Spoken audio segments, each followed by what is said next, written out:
ነቢያችን ምን አሉ አለይሂ ሰላቱ ወሰላም መን አቅረደ ሙስሊምን ሰው ያበደረ ሰው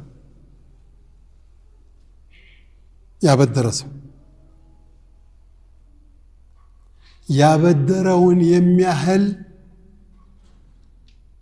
እስከ ጊዜ መድረሻው ድረስ ያበደረውን የሚያህል ሰደቃ እንደሰጠ ይቆጠርለታል ብለዋል።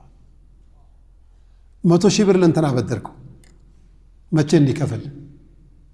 የዛሬ ወር እንዲከፍል፣ ወሩን ሙሉ በየቀኑ 100,000 ብር ሰደቃ እንደሰጠ ነው የሚታሰበው ስላበደርክ። አንድ ሱሐቢ ረዲየላሁ ዐንሁ ነብዩና አለይሂ ሰላቱ ወሰላም ይህንን ሐዲስ ሲናገሩ ሰምታቸው ያሉት እኔ የሰማሁት ሌላ ነው። ምን ሰማህ?